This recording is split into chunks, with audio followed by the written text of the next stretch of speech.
Предизвикувајќи крупни негативни последици во општеството, корупцијата автоматски ги крши сите универзални принципи на еднаквост на сите граѓани пред законот. Незаконското користење на општествената локална или државна моќ го прави обичниот човек целосно скршен, бидејќи во најмала рака се напушта добрата навика.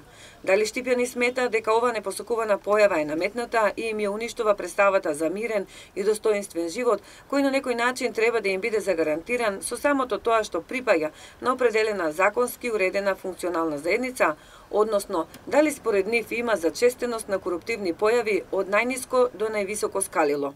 Има. Види се, у полиција има, и у суду има.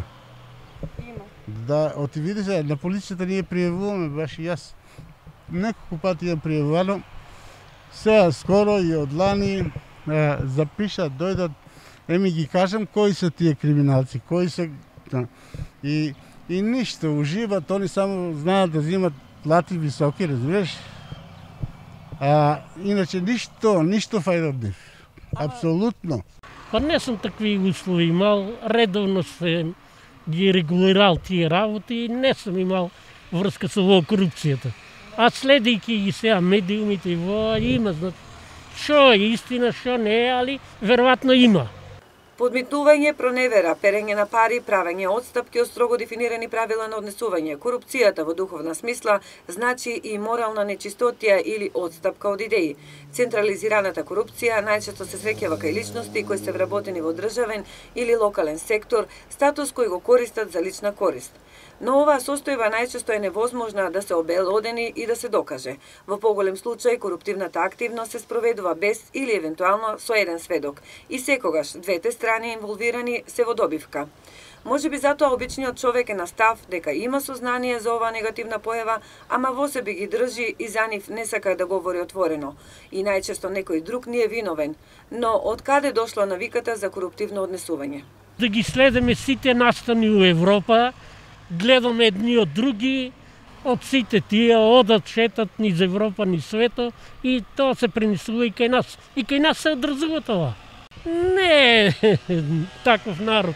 Може да е времето и условите да има, да е ваа корупција. Тоа е. И додека кај нас дома на укажувачите или на свиркачите се гледа како на кодоши, во демократскиот свет овие лица се сместаат за лица со многу висок морален интегритет и затоа се заштитени преку разни закони. Но пријавите за корупција кај нас граѓаните можат да ги изнесат пред МВР, Народниот правобранител и во јавното обвинителство или пак во Државната антикорупцијска комисија. Постојат уште 3 институции кои треба да овозможат заштитено пријавување на укажувачи, но наспротив нив постојат и 1000 други институции во кои не е овозможено да им се примат пријави од укажувачи. И покрај заложбите на антикорупцијските протагонисти, наместо засилување на мерките за борба против оваа појава, се случува предлог закон за намалување на казните на оние кај кои ќе се пријави коруптивна активност, а тие наместо да ги држат таквите имиња во тајност, ги обелоденуваат. Пракса која е сосема спротивна на делувањето во согласност на нормите во Европската унија.